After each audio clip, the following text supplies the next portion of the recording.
Gentleman from New York is recognized. Thank you, Mr. Chairman. Mr. Smith, over the past few years, Republicans have waged constant attacks on you. Donald Trump has said you are totally compromised, a political hitman, a left-wing radical, a criminal, a fully weaponized monster, and that you should be considered mentally deranged and thrown out of the country. Just this week, he called you a sick bastard. Unfortunately, the rules of decorum prevent me from saying what I think of Donald Trump. But he is not the only one to launch attacks against you.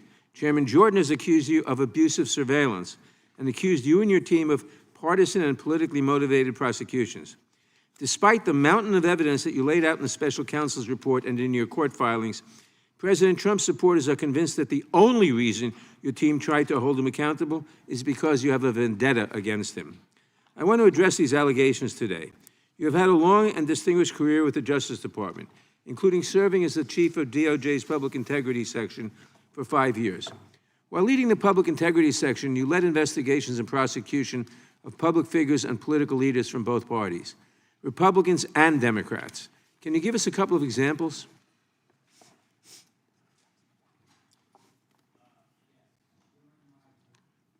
Sorry about that. During my time as the Chief of Public Integrity, I investigated cases involving both Republicans and Democrats. The standard in all of those cases was the same: follow the facts and the law. Didn't matter what party you were in, it mattered the facts of the case. In doing that, there were cases I brought against Democrats and cases I brought against Republicans. There were also cases that I investigated and did not bring against Democrats and Republicans. Party affiliation played no role in my investigations. I can think of multiple cases of prominent members of Congress that we investigated who were Republicans who, upon reviewing the law and the facts, I decided not to go forward in those cases. And the same could be said with people on the Democratic side. I've always tried to follow the facts and the law in my career. When it comes to deciding whether to pursue a criminal prosecution of an individual, what factors do you consider? The primary factors are the facts and the law. As a federal prosecutor, in making a prosecutorial decision, you're guided by the federal principles of prosecution, which guide one not only to look at the facts and the law, but the federal interests.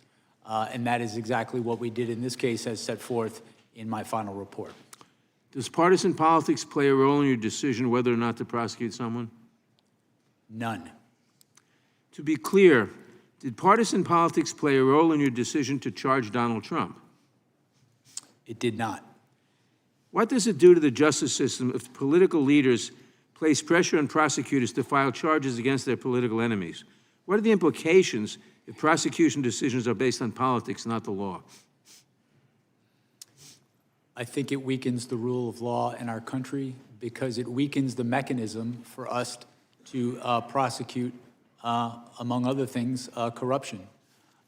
When there is political prosecutions targeting people because they're enemies of the president, the department loses credibility and it can't do its job in all sorts of cases.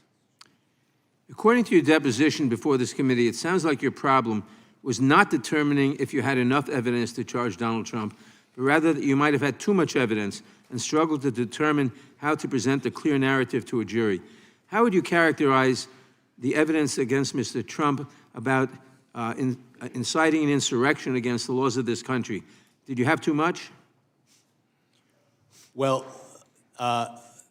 with respect to presenting the case that we charged, one of the central challenges was trying to present that in a concise way because we did have so many witnesses. Some of the most powerful witnesses were witnesses who, in fact, were fellow Republicans who had voted for Donald Trump, who had campaigned for him, and who wanted him to win the election. These included state officials, people who worked on his campaign, and advisors. I will say, however, with respect to the charge of insurrection, we did not charge that. As I set forth in my report, well, I believe that there is, courts have found that that was an insurrection and that there's a reasonable interpretation, a reasonable prosecutor could interpret the evidence to support that charge. I chose not to do that, looking at the facts and the law. I thought the charges we brought were appropriate, given the evidence that we had. Thank you, Mr. Smith, for your decades-long public service and for working tirelessly to uphold the rule of law. Those who attack and smear you and your team in order to protect Donald Trump should be ashamed of themselves. I yield back.